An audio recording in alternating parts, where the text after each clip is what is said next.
आपले चालते पेपर चालू त्यामुळे आपण गावाकडे चाललेलो. गावाकडे जायच्या वेळेस अशी कामं होतात दिसते काही ना काही. तर सकाळ सकाळ बॅग भरून रेडी झालो. काय मग पुण्याला आता बाय म्हणून आता चाललो. तेवढ्यात मग सकाळ सकाळ चहा वगैरे घेतला. चहा वगैरे घेऊन मग बसची वाट बघत होतो. बस तर काही येणार म्हणून उबर करून आपण डायरेक्ट अकोला रेल्वे स्टेशनला. रेल्वे स्टेशन सध्या लय पॉस्ट झालेला आहे.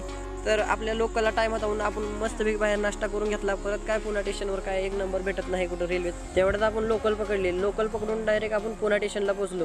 पोहोचल्यानंतर आपल्याला काय डायरेक्ट इंद्रायणी एक्सप्रेस भेटली. इंद्रायणी एक्सप्रेस पकडून आपण डायरेक्ट गावात. ते सगळं बाजूला इथं माझी चप्पल तुटली. काय त्या रेल्वेत बसल्या बसल्या चप्पल तोडून आणली. तुटली म्हणल्यावर आता काय नवीन तर घ्यायला लागेल. मग काय एका दुकानात जाऊन एकदम भारी चप्पल घेतली. चप्पल घेतल्यानंतर मग आपण डायरेक्ट आलो बस स्टॉपला. बस स्टॉपला तर इतकी गर्दी होती की गाडीत जागा भेटली नाही. मला कशी कशी जागा भेटली. गाडीत एवढी गर्दी होती की उभा राहायला जागा नव्हती. बस स्टॉपवरून उतरल्यानंतर आपण घरी चालत गेलो. चालत गेल्या गेल्या काय घरी पिल्ल्यांनी आपल्याला बघितलं. आपल्याला लगी भेट द्यायला आली ती पिल्ली. ते झाल्यानंतर काय आपल्याला काम होतं. गाय वगैरे बदलून बांधायची होती. गाय नुसतं काय चक्रा मारू मारू बेजारच झालती. त्यानंतर इकडं आली की भेटायला लगी ह्या तिघांचं काय झालं काय माहिती. लगी गेली पळून इथनं पण लगी माघारी. मग घरी बांधून बिंधून सगळ्यांना बदलून आलो. कॅरेटमध्ये आंबे ठेवलेले. पुण्यात किती 100 रुपये किलो आंबे. तर इथं आम्ही नासून फेकून द्यायला लागलोय आंबे. सगळे नासलेत आंबे, खराब झालेत, इकडे टाकून दिलेत थोडेफार.